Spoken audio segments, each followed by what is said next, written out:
Brasília, fevereiro de 2026. O ar no Planalto Central está pesado, uma pressão invisível que faz os vidros dos palácios de Oscar Niemeyer vibrarem intensamente. Pode ser que a gente esteja entrando no ano mais volátil desde a redemocratização do país em 1985. Nesse apocalipse político, o velho fisiologismo de sempre do Centrão tenta sobreviver a qualquer custo. Só que o eleitor mudou radicalmente e ninguém, nem Lula, nem Bolsonaro, parece entender completamente o que está acontecendo.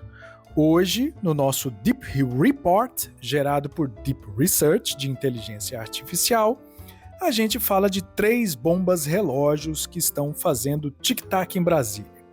O escândalo financeiro, que ironicamente une esquerda e direita, o Banco Master, a descoberta de uma maioria silenciosa que despreza a polarização política no Brasil, que não é tão polarizada assim, e o xadrez do Gilberto Kassab, figurinha esquecida por muitos, para tomar o poder.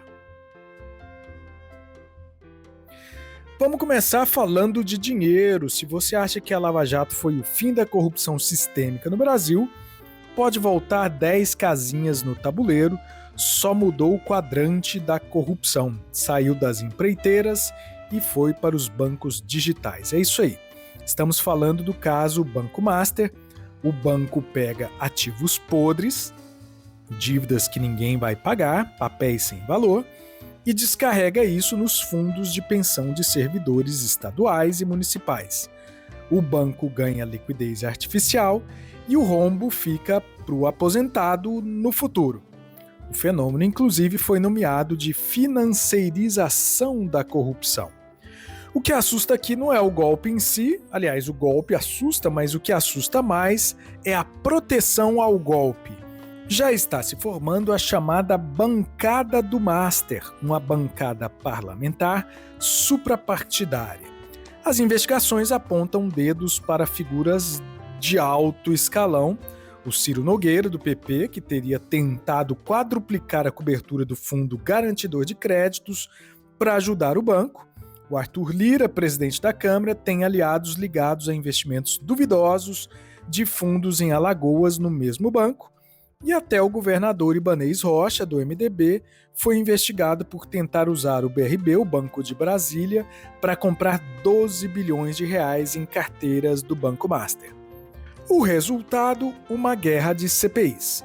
O governo Lula quer uma CPI chapa branca para não fazer muita marola, a oposição quer gritar, mas tem medo de atingir seus próprios líderes e no final das contas a gente tem uma paralisia calculada. Ninguém quer puxar o gatilho porque a bala pode ricochetear para todo lado. Enquanto a elite política briga pelo dinheiro, um estudo bombástico da More in Common, em conjunto com a Quest, acaba de demolir tudo que a gente achava sobre o eleitor brasileiro.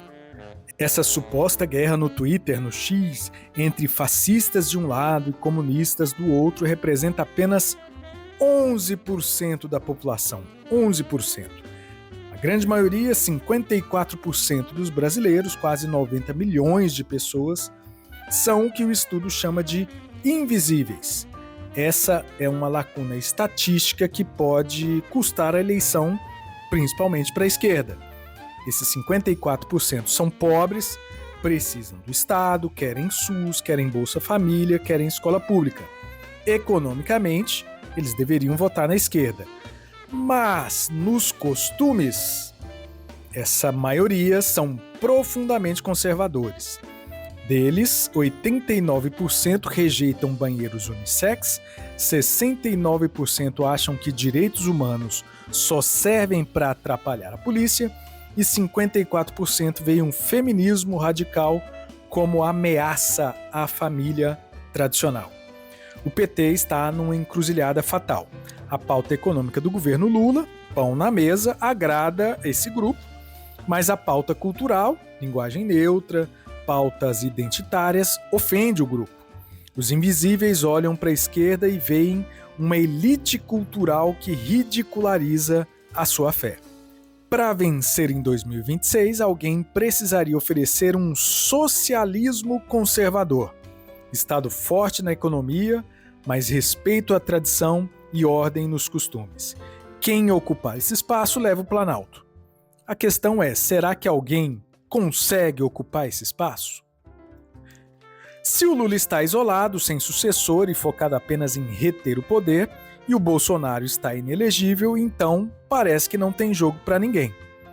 Tem jogo sim, para um cara que muita gente nem lembra que existe, Gilberto Kassab.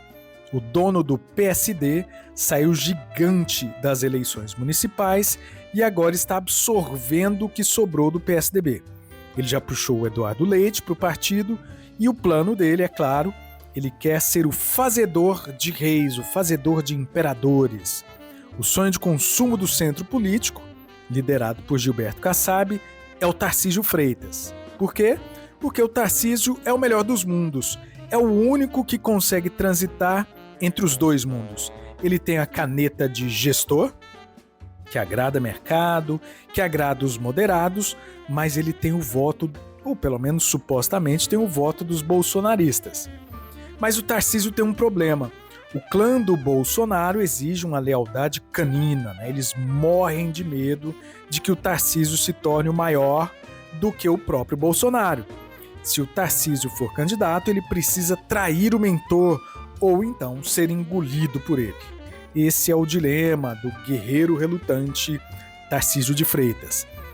Para fechar, o que vai acontecer agora em fevereiro e março, fiquem de olho em duas coisas. Primeiro, o fim da escala 6x1 é a única pauta da esquerda que fura a bolha e conversa com o trabalhador pobre e cansado. E o governo vai pro tudo ou nada. Se passar essa proposta, é vitória pro Lula. Se o Centrão barrar, o PT ganha um discurso de campanha. A gente tentou, eles não deixaram. Além disso, o Lula quer federalizar o combate ao crime, criar uma espécie de SUS da segurança pública. Mas os governadores, liderados por Caiado e o próprio Tarcísio, não vão largar o osso, eles não querem perder o controle das polícias militares. A tendência parece ser o projeto morrer no Senado. Ficam as palavras do filósofo Antônio Gramsci, que dizia que a crise consiste precisamente no fato de que o velho morre e o novo não pode nascer. Nesse meio termo, surgem grandes monstros. O Brasil de 2026 é exatamente isso. O velho mundo do centrão corrupto do Banco Master está caro demais para ser sustentado pelo país. E o novo mundo, que atenda a essa maioria silenciosa que quer ordem e progresso social, sequer existe. A guerra por 2026 já começou e a primeira vítima, como sempre, é a governabilidade do presente.